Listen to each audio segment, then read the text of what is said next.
Paz do Senhor Jesus, meus amados irmãos, estamos aqui uma vez mais para mais uma meditação na Palavra do Senhor. Segunda lição da nossa escola bíblica dominical, a sutileza da banalização da graça. A nossa leitura bíblica de hoje se encontra em dois textos. O primeiro está em Gênesis, capítulo 3, e no versículo de número 23. Gênesis, capítulo 3, versículo de número 23, nos diz assim a palavra de Deus. O Senhor Deus, por isso, os lançou fora do jardim do Éden, a fim de lavrar a terra de que fora tomado. E o outro texto está lá no Novo Testamento, na carta de Paulo aos Romanos, no capítulo de número 5, e o versículo de número 12. Romanos, capítulo 5, versículo de número 12, diz assim: portanto, assim como por um só homem entrou o pecado no mundo, e pelo pecado a morte, assim também a morte passou a todos os homens, por isso que todos pecaram. Então, o título é A Nefasta Consequência do Pecado. Então, o pecado, ele é terrível, o pecado é hediondo. O pecado, ele conduz à morte espiritual. O pecado, ele conduz ao afastamento de Deus, ao distanciamento de Deus.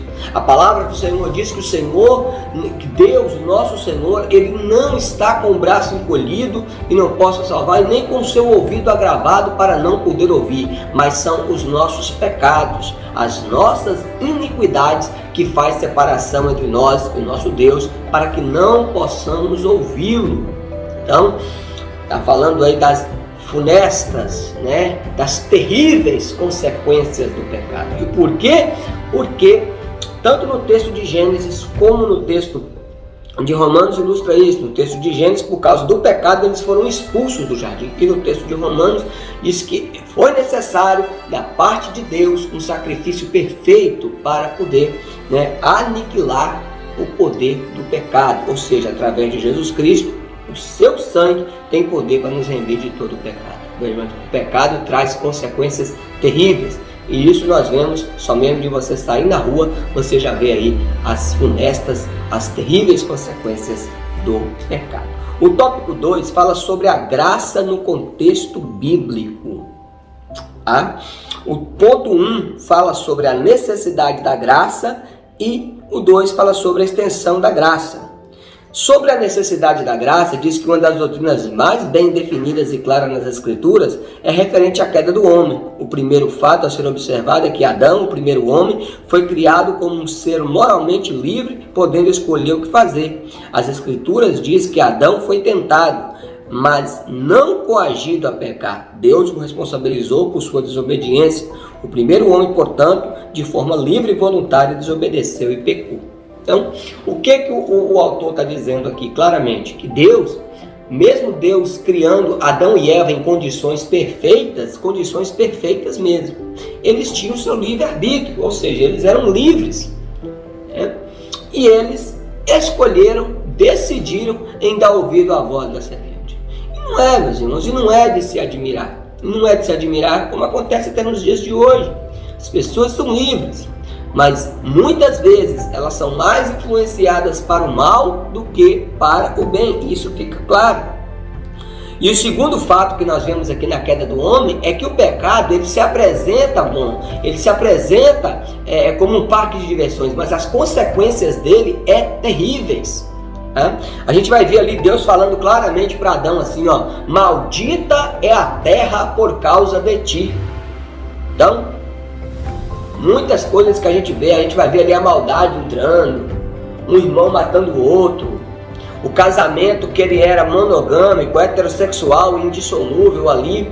Agora lá no capítulo 4 de Gênesis, a gente já vai ver lá um tal de Lameque, que tinha duas mulheres, não o Lameque pai de Noé, o Lameque lá de Gênesis 4, que tinha duas mulheres, Adá e Zilá. Então a gente vê os valores já sendo corrompidos por causa de quê? Por causa do pecado. Quando você chega em Gênesis 6, ali fala que toda a imaginação do homem era má continuamente. Por isso que Deus trouxe o dilúvio. salvando-se apenas ali a família de Noé. Então nós precisamos entender essas questões relacionadas, tá? Com o pecado do primeiro casal lá e as consequências que ele trouxe para toda a humanidade no decorrer desses muitos séculos. A extensão da graça. As Escrituras afirmam que Deus quer salvar a todos. Lá em 1 Timóteo 2,4 diz que a vontade de Deus é que todos os homens sejam salvos e conheçam a verdade. A gente vai ver isso também lá em Tito 2, versículo 11, que a graça de Deus se manifestou salvadora para todos. Aleluia! A palavra também vai dizer que Deus amou o mundo de tal maneira que enviou o seu Filho unigênito. É o texto de João 3,16. Tá? Deus ama todos os homens, logo Ele ama o mais vil pecador. No lugar onde ele estiver, ele é amado por Deus. Por isso, deve ser alcançado. O alcoólatra, o adúltero, o homicida, todos serão aceitos por Deus se receberem a graça divina.